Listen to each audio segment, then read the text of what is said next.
Good afternoon, everybody. I'm Rebecca Gold, Chair of Global Connections.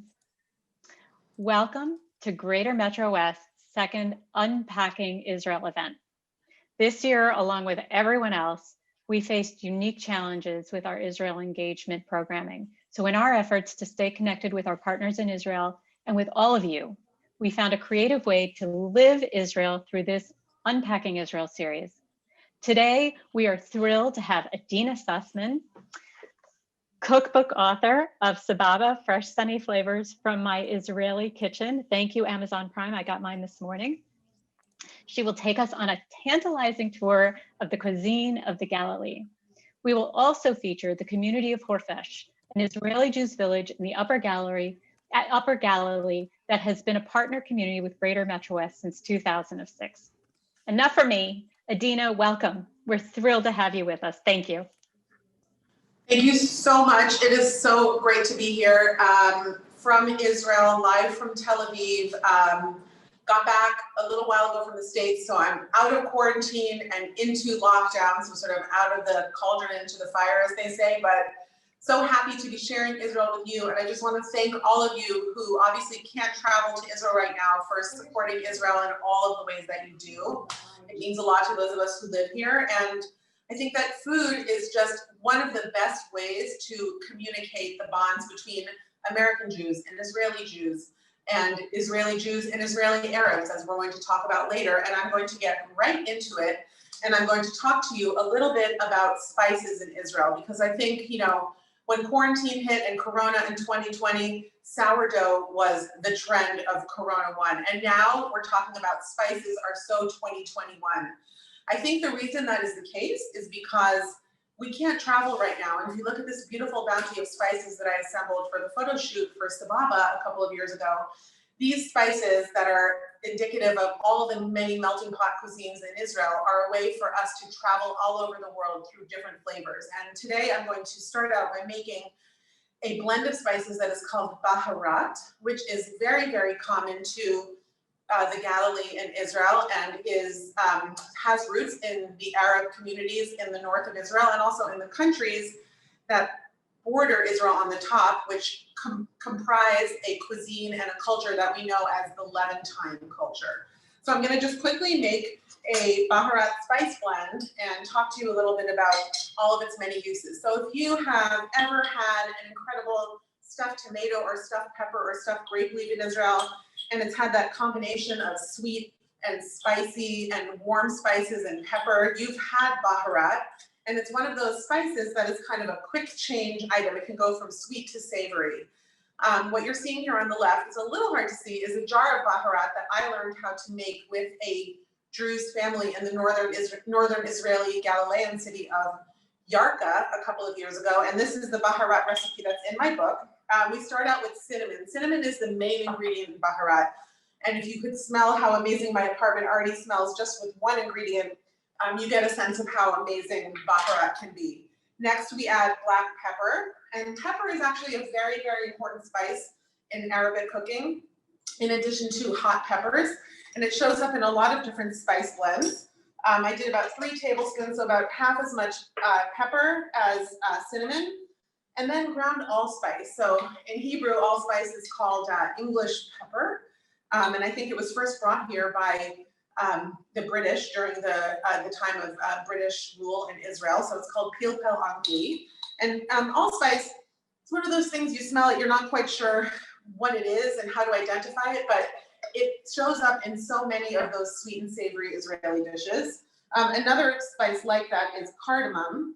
And just for you guys in the States, I'm using Burlap and Barrel, which is an incredible American spice company. I just took off the lid here and the amazing aroma of this spice here came right out at me.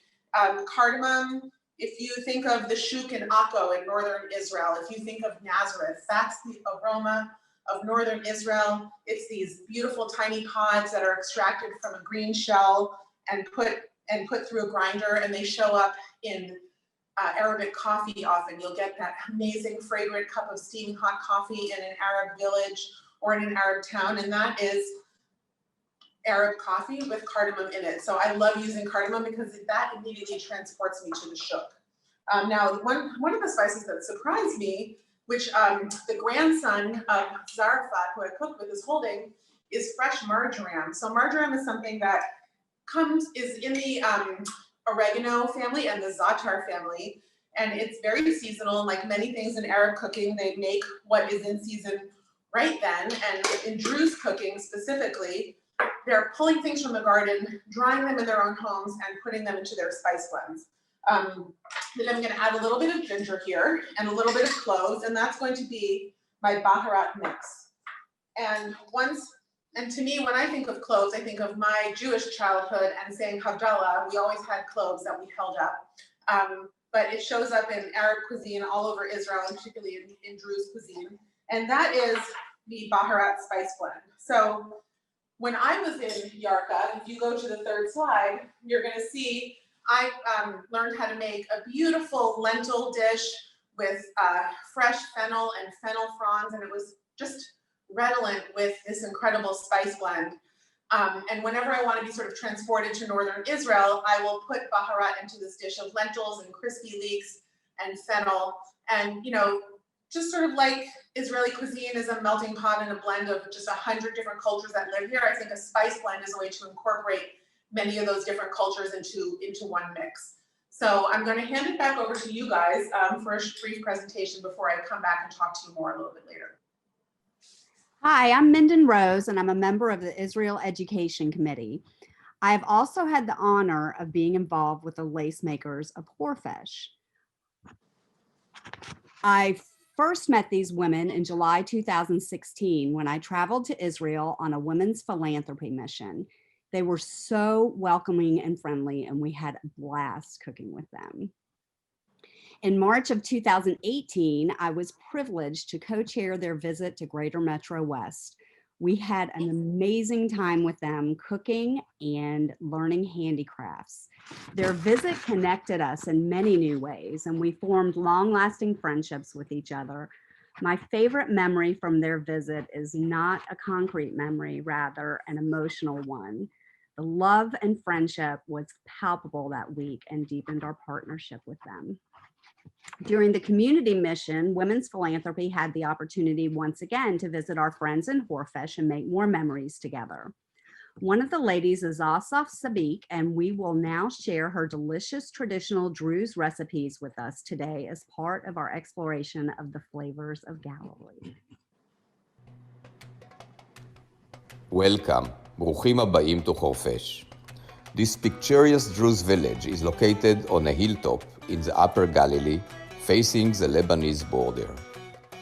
Israel's Druze community of about 150,000 citizens lives in several villages, all in the northern part of the country.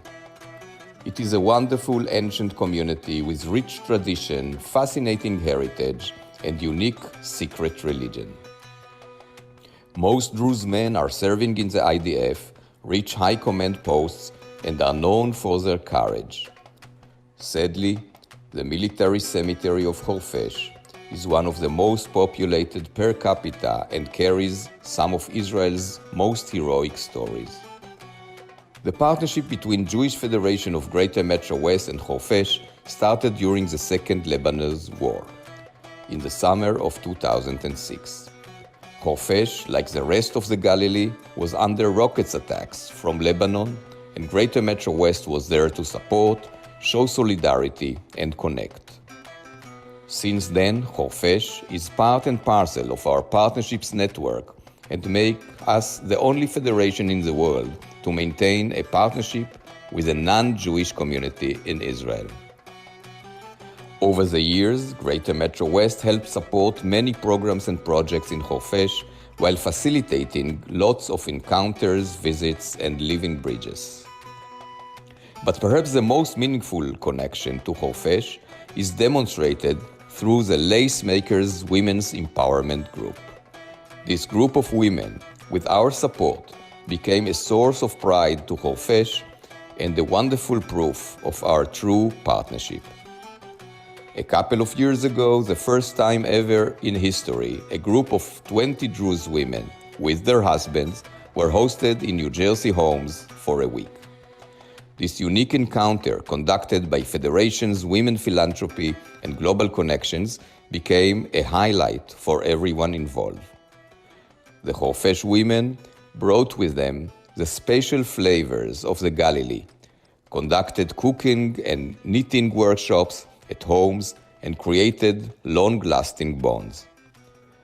It's time to pay a return visit. Food is an international language, and cooking, especially in COVID times, can bridge cultures and connect souls.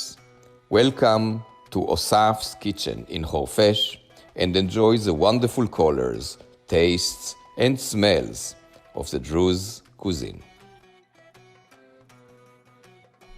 שלום, מה שלומכם? אני אוסף סאביק מכפר חורפיש. אני שייכת למיזם רוקמות התחרה. אני הייתי במשלחת של המיזם לניו ג'רסי, והכרתי שם הרבה אנשים נכבדים.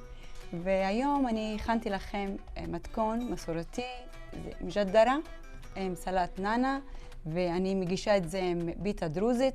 אני מקווה שתנסו את זה, זה מאוד טעים ותיאבון לכם.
אני התארחתי אצל משפחת חנוך וברברה, מאוד נהנינו שם. כשיצאתי, יצאתי אחרי 40 יום של פטירתה של אימא שלי, וממש הרגשתי שאני בבית שלי אצל ברברה.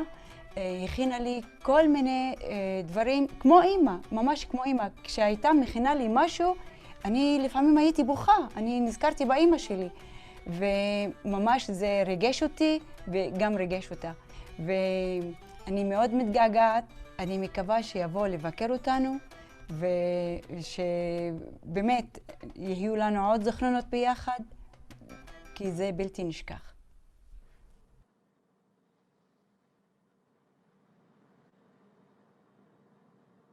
That's beautiful. Thank you, Minden, and thank you all. You know, being here in Israel right now, we actually can't go up north and travel, and I'm working on my next book, all about the foods of Shabbat, and I was hoping to be up north cooking with different people right now, but seeing videos like that and seeing homespun recipes that play upon the different traditions of Israel is really comforting to me, especially in this time. And, you know, just a little bit about the Druze community and the incredible connection that your community has to Khofesh. These are people who consider themselves fiercely loyal Israelis, serve in the military, as you heard. And every Druze believes that when somebody dies, that their spirit lives on in the soul of somebody who is living. So oftentimes you'll see a child and someone will tell you that they believe that their grandfather or husband, uncle or aunt or wife is living, their spirit is living inside the body of a live person. That little boy, I was told by Zarafat, the incredible host who hosted me to cook with me, she believed that her husband, who had been an Israeli newscaster and had passed away a few years ago, was living on in the spirit of her son. You know, one of the things that I think gets lost in translation when we live in the United States or even in Israel is just how much interaction and coexistence there is in Israel. And a lot of that happens through food in this country. There is so much home hosting and cooking that's going on in towns like Horfesh and Yarko, where I cooked. Israelis are coming, they're cooking, they're going to the markets. When I moved to Israel 6 years ago and started shopping in the Carmel Market, which is right by my home and is sort of the muse and inspiration for my book, Sababa, I was amazed at how many of the people who live and work in the market are Arab, and on Arab holidays like Iftar and Eid and Ramadan, the market was almost half empty because people were observing their holidays, and the people who were truck driving all of the produce from the north to Tel Aviv were not working that day.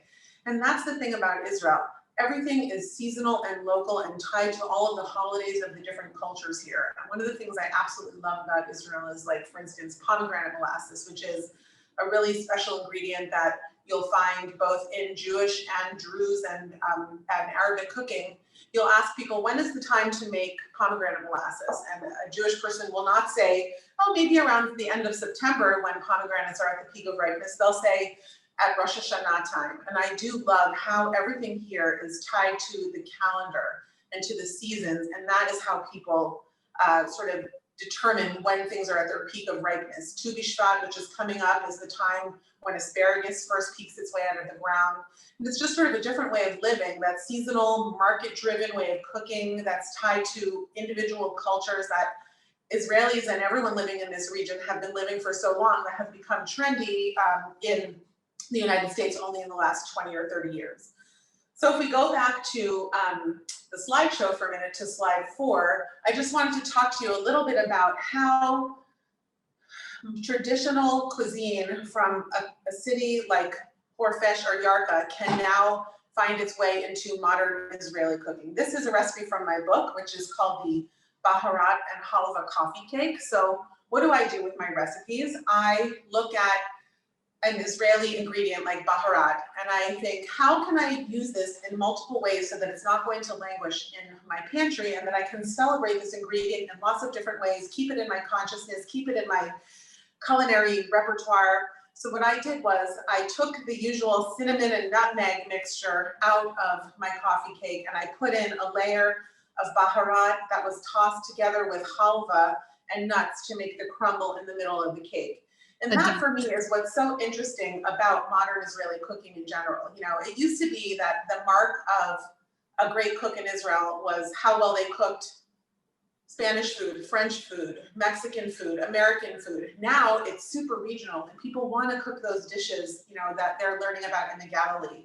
They want to know which spices are local to northern Israel, and, you know, which beverages. And you know, on the subject of that, I thought I would toast you all with this beautiful bottle of Akko gin. This is a local gin that is manufactured by the Julius Distillery, which is in northern Israel. And the gin is infused with 12 botanicals that are hyper-local to the Galilee itself. Nothing that is in here does not come from the Galilee. And this is something that is going on and is influenced by Galilean cuisine. Julius Distillery, which is run by Juve Hargil, who used to be a wine critic in Israel, decided that he wanted to do what Druze and Arab and Jewish people living in the north do. They go and they forage for all of the herbs and spices that are in season in that week, and he wanted to infuse them into his gin. So I'm going to give myself a little l'chaim and encourage you all to find this gin. I also wanted to tell you guys, if you have any questions during my presentation, please feel free to put them in the chat, and I'll be happy to answer some questions. So l'chaim to you. It is 7:30 here, so we say it's 5 o'clock somewhere, but it's 7:30 right here, right now. So I feel like I'm entitled to my little gin. So Adina, we do have some questions in the chat about the amount of the cardamom and Sure. for the baharat. So if you could share that with us, that'd be great. Sure. So all the recipes are in Sababa, and I'll be happy actually to send you all the recipes that we discussed today, and you can email them out to the entire group. Right. So that everyone can have the recipes. I'm happy to share them. I can read it off to you quickly right now. It's 6 tablespoons cinnamon, 3 tablespoons pepper, 2 tablespoons allspice, 2 teaspoons cardamom, 2 teaspoons of nutmeg. Oh, and I forgot to put the nutmeg in, and I just wanted to tell you guys that I really like to use a whole nutmeg pod, and I have this little teeny tiny microplane grater, and the aroma of the fresh nutmeg as you grate it into the baharat is just so, to me, it's also like one of those things as an American, it connects me to both countries that I'm living in, because, you know, I think of nutmeg as something that goes in, you know, some bechamel sauces and creamy things, and eggnog, which I actually love, you know, around the holiday season. And here to see it used in different ways just really, you know, bridges the gap between the two countries. So we've got 2 teaspoons of freshly grated nutmeg, a half a teaspoon of marjoram, which is so interesting that there's a savory green dried spice in this warm spice mixture, a teaspoon of ginger, and a teaspoon of cloves. So that is the recipe, which I will be happy to send out and share with all of you. Okay, so moving on to the next slide, just to talk a little bit more about how Galilean ingredients have influenced my cooking. This is a sumac marinated grilled chicken salad with citrus from Sababa. And sumac is another one of those things. It's a tart berry that has a citrusy sour flavor that is picked and dried and ground into a beautiful pink powder. And you know, as I was saying, it used to be that cooking Israeli food was about cooking other people's cultures. And then the world opened up and people started traveling all over the world. Young chefs started working in Michelin star restaurants, and Food Network happened, the internet happened, Instagram. And these chefs were working in these French restaurants and seeing the chefs saying, I'm gonna cook with everything that I have local from the French market. And they said, wait a minute, we have the best olive oil in the world. We have incredible cheeses. We have fabulous seasonal produce. We have amazing spices. I'm gonna go home and I'm gonna take my traditions and I'm going to apply all of these new culinary techniques and respect for the ingredients that I've learned. And that is sort of how modern Israeli cooking came to be, and that fusion that happens between taking something like sumac, which maybe is used traditionally to marinate lamb, and I use it to in a salad dressing in Sababa, and also to marinate my grilled chicken. So that's just an example. Moving on to the next slide, another very traditional Galilean ingredient is za'atar. And this is a beautiful photograph that we took for my book of a za'atar covered pita, which is called mankish in Lebanese. And it's an example of a Levantine dish that sort of, you know, the borders are so porous up there. There's a wonderful area in the north that's called the Valley of Echoes. It's right above the town of Majd al-Shams. And it's the border between Israel, Druze Israel, and Druze Lebanon. And a lot of people, families got separated by war. And in the middle of the night, you can yell really loud and they can hear on the other side. So sometimes you'll hear families talking to one another. And I mentioned that anecdote because just as the borders are porous, so is the cuisine. You know, all of those spices and ingredients and influences that come from that area and come down into northern Israel, you know, there's an interplay on both sides. I mean, I have a feeling that there's probably a sabich or two being eaten in Lebanon at this point.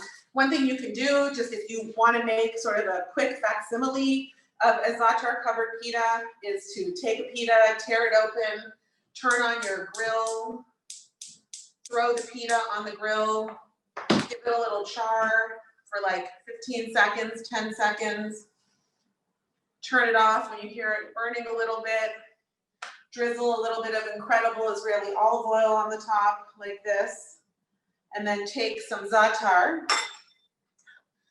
and sprinkle it on. And for me, that is a perfect lunch with some labneh yogurt, or, you know, to wrap some grilled meat in or something like that. So that is like a 30-second version of a mankish. Those are homemade flatbreads that the recipe for in the book with a homemade za'atar blend. And za'atar, like many ingredients that have Arabic names, za'atar is not only the name of the blend or the dish, it's the name of the signature ingredient that's in it, which is a biblical hyssop.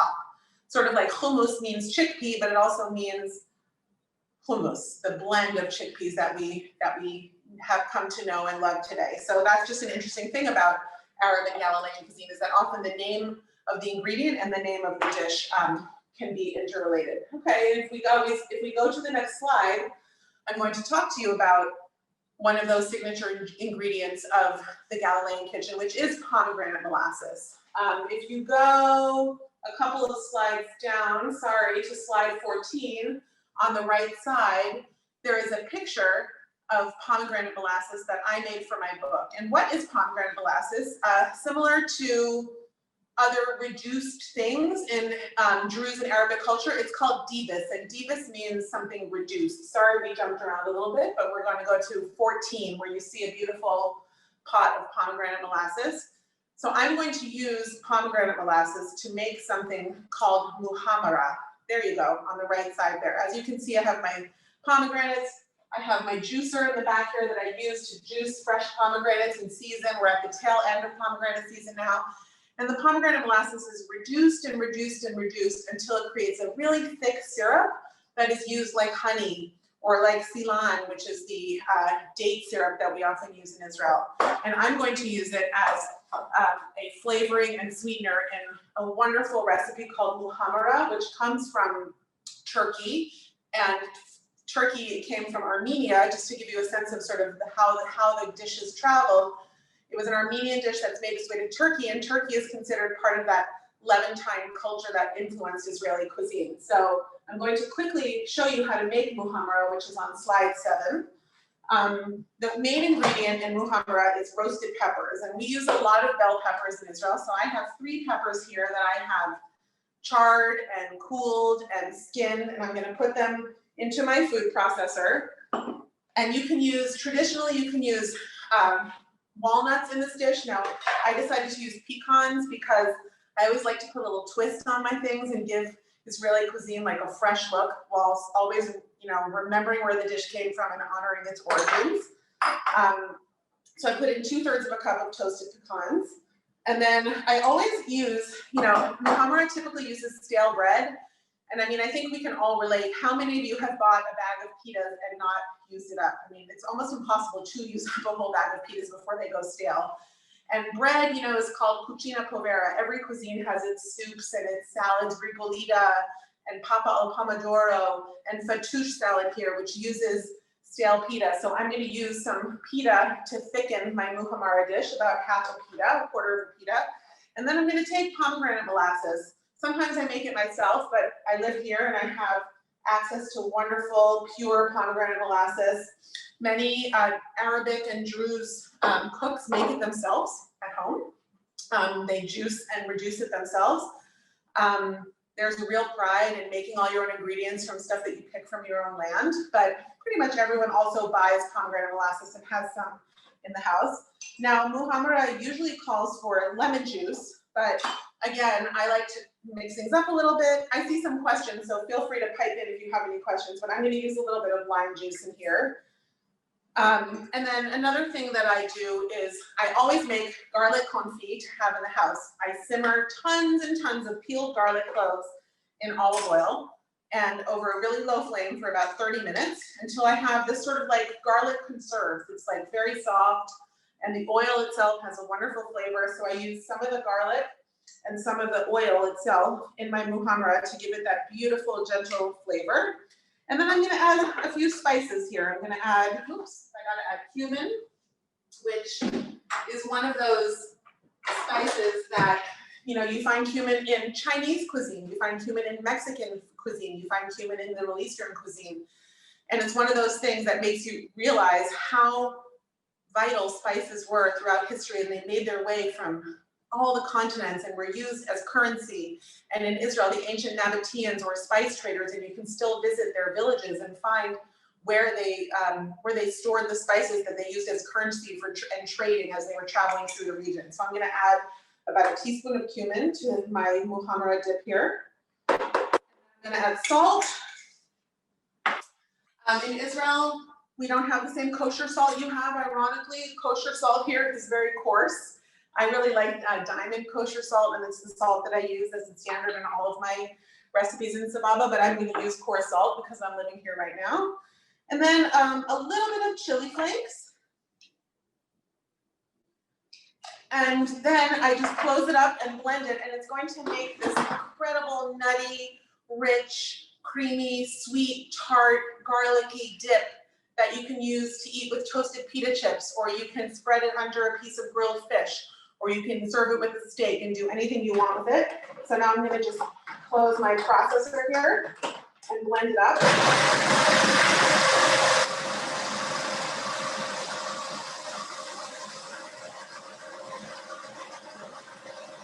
And I used some of my garlic oil, but I'm also gonna use regular oil. Now, Israel has fabulous olive oil. Some of them have been awarded prizes.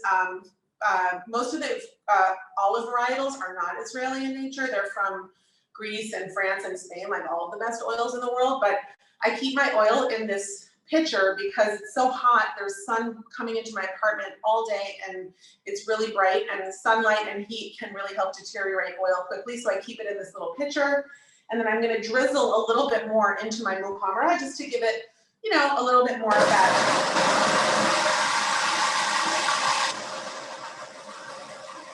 I almost call it like Middle Eastern aioli. It just, you know, when you add oil slowly into a mayonnaise to make it extra creamy, that's the same thing. So that's it.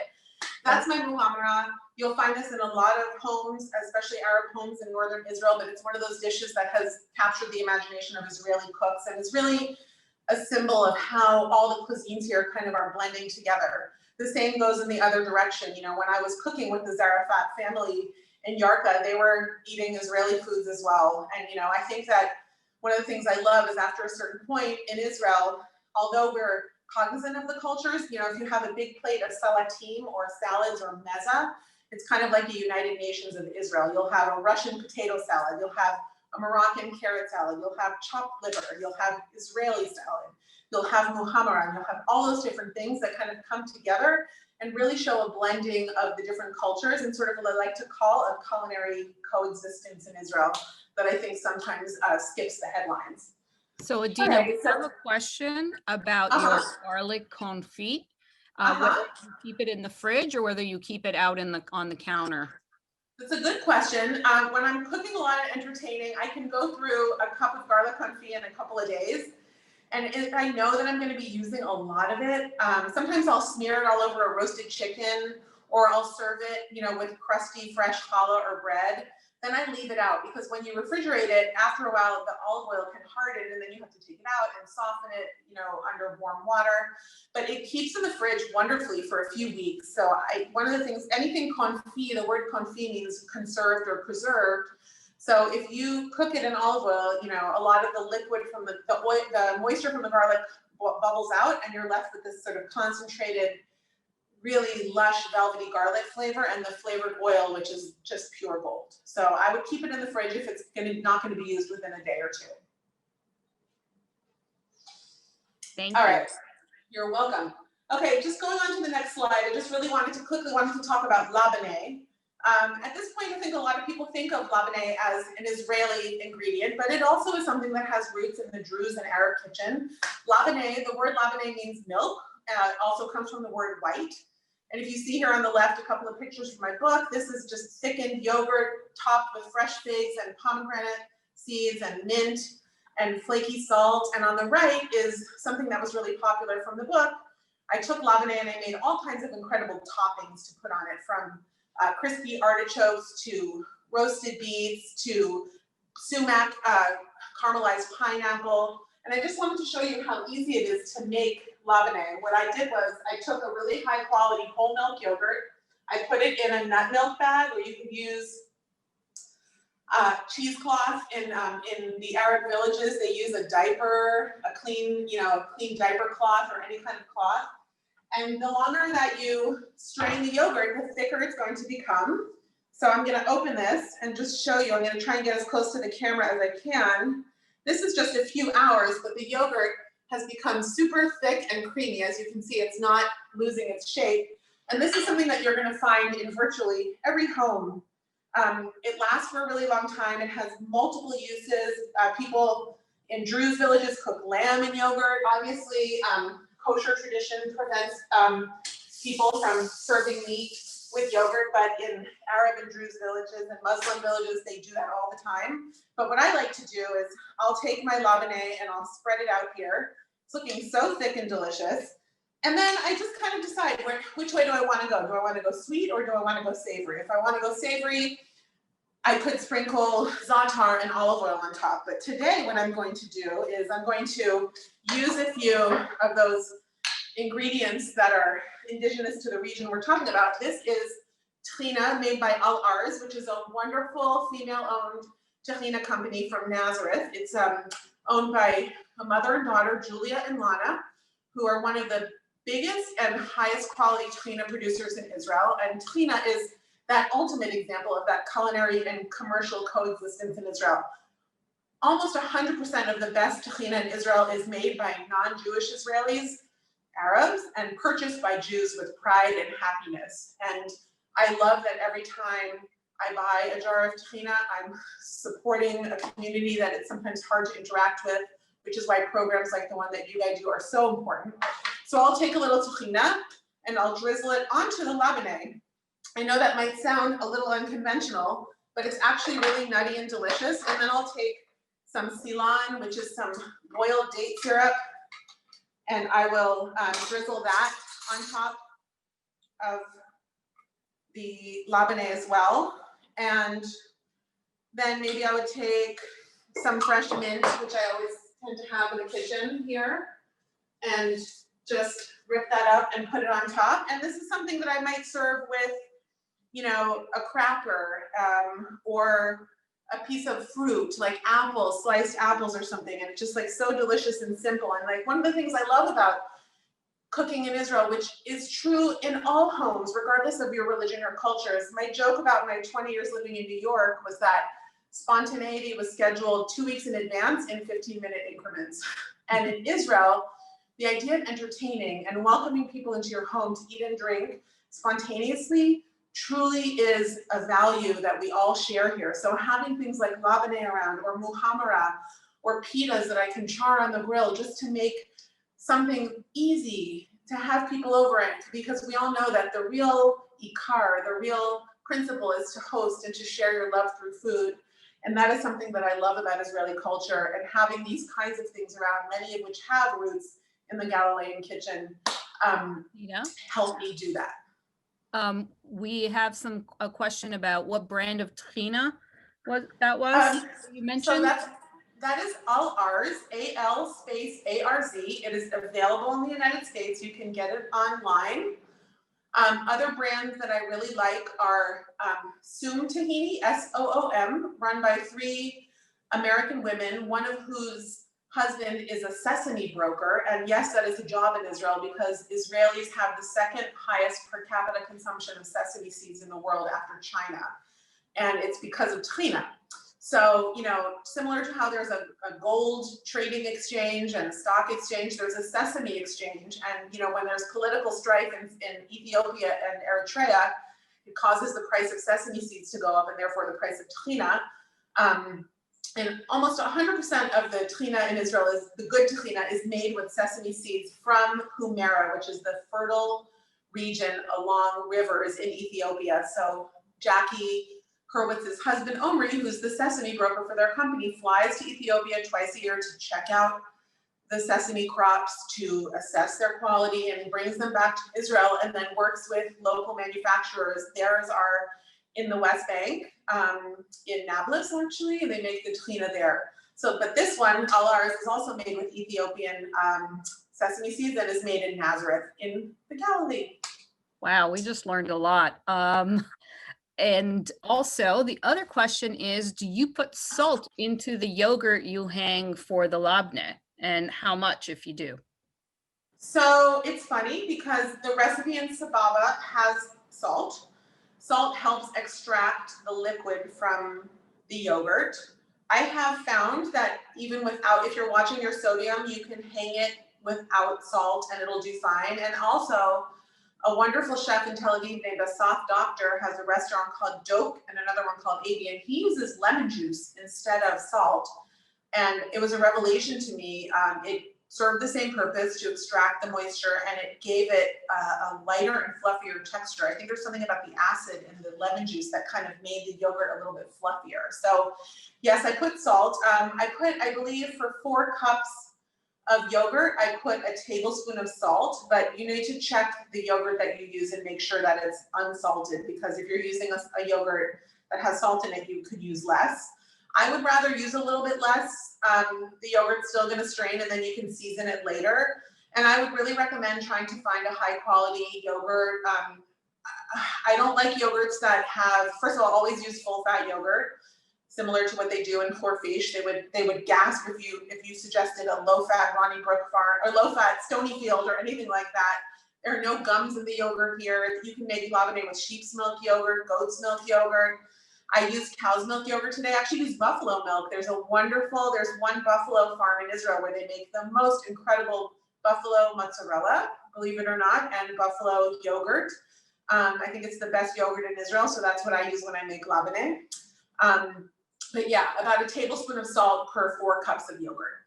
Kosher, diamond kosher salt. If you're using Morton's, I would use half as much because it's about twice as salty.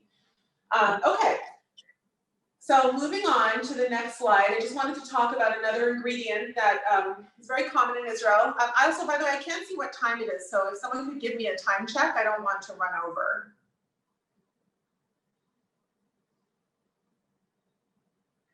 Hello? It's 12:45. We have Oh, okay.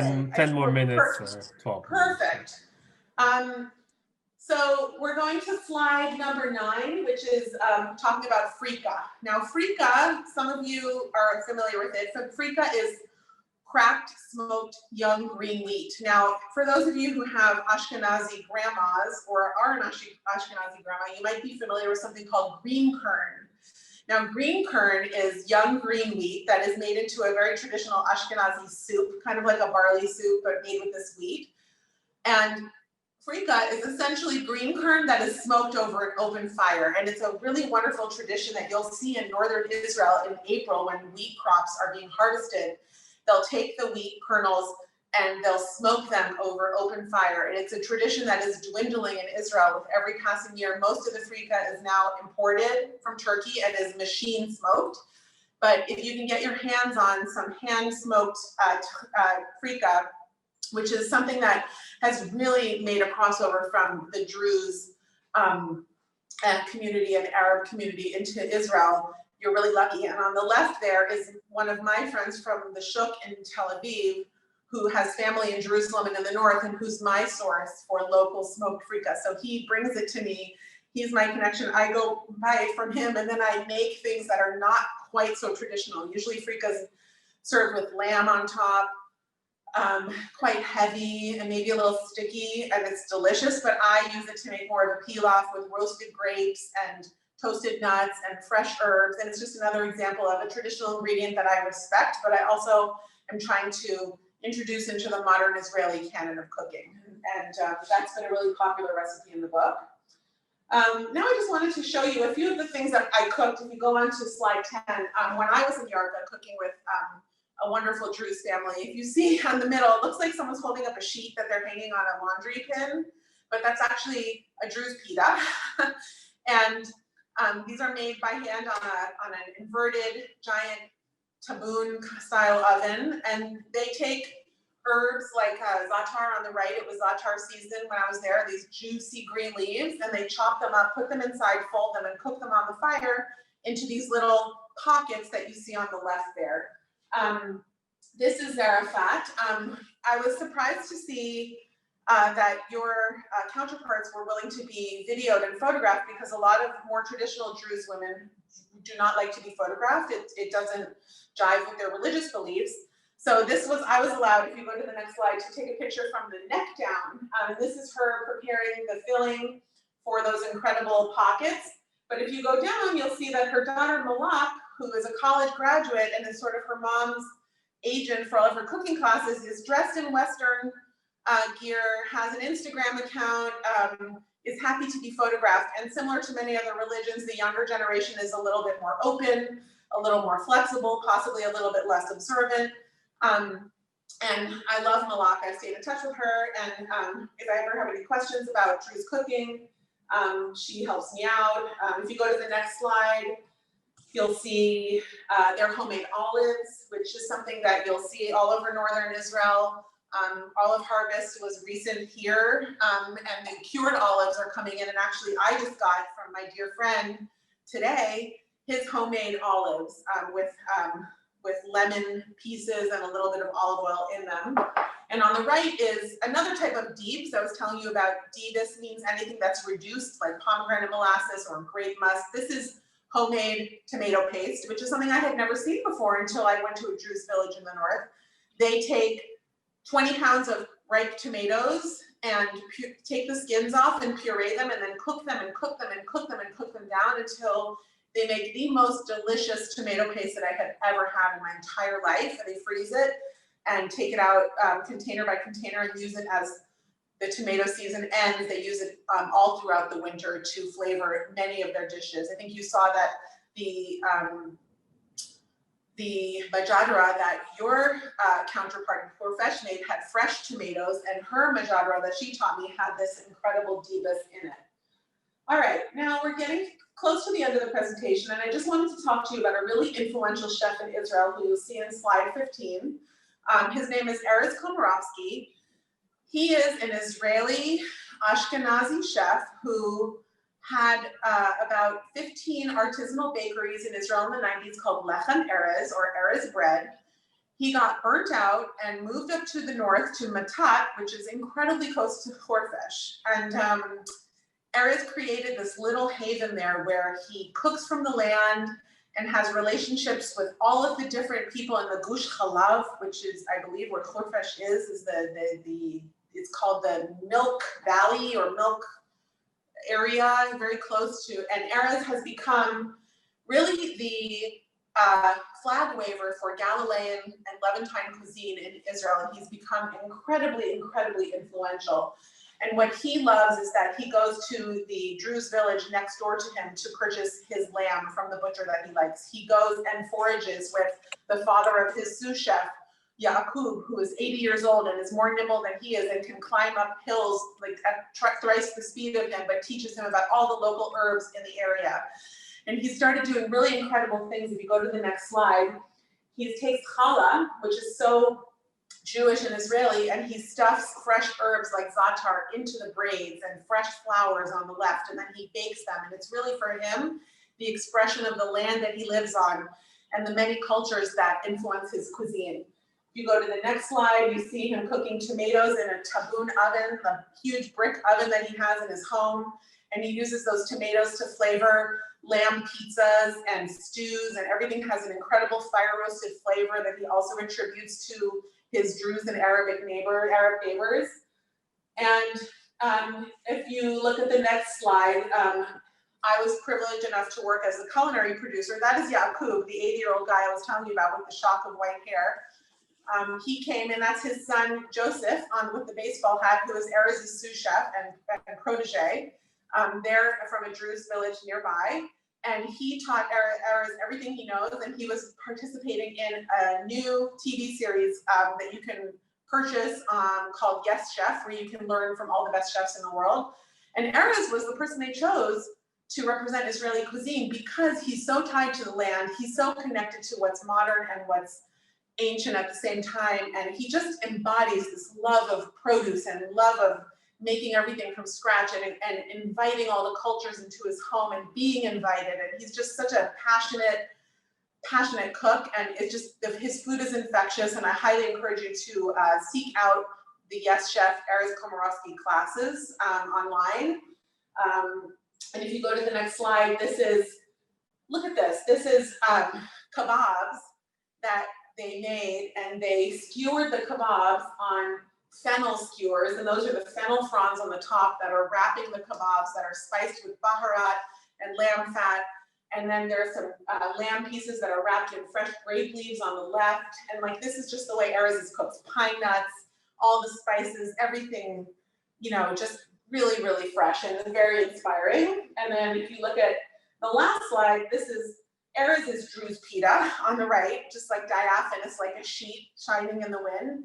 And on the left is the Druze pita with those kebabs. He uses the pita as a serving platter, which is traditional, but he has a very modern and beautiful presentation where he drizzles tahina and kebab, and he has fresh corn cobs on there because corn was in season. And to me, this is where I see Israeli cuisine going. I see also as an opportunity for dialogue between Jews and Arabs and Druze and Bedouins, and an appreciation of culture that we can show them through the food that we cook together, and be invited into their homes and celebrate their cultures and show the world just like what is really going on in Israel, which is super exciting from a culinary point of view. So I had a wonderful time presenting with you, and we might have a couple of minutes for questions if anyone has a question, and if not, I'll hand it back to you guys. Thank you so much, Adina. It's beautiful. It's making us all salivate and be extremely hungry. Thank you. And miss you in Israel. I hope that a time will come very soon when you can all come in person to Israel again. We are waiting for you with open arms here. Thank you. And now Robin. Hi, I'm Robin Laveman. I'm the Women's Philanthropy Vice President of the Community Campaign. We hope you enjoyed our Unpacking Israel tour. Thank you, Adina Sussman, for such a great experience. And if you don't have Adina's book, you can purchase it on Amazon, and make sure you follow her on Instagram and Facebook. We're committed to building meaningful connections, living bridges between our Jewish community and our partners in Israel and around the world. It is because of your donation to Jewish Federation's annual campaign that we are able to do this work. Look out for details about our next Unpacking Israel event, and make sure you join us for Federation's FedFlix event, a behind-the-scenes interview with Lior Raz and Avi Issacharoff, co-creators of the Netflix hit series Fauda. Please be on the lookout for a follow-up email, which will include the recipes shared by Osaf from Horfesh and a survey about this program. Thank you for joining us. Wishing you a happy and healthy 2021.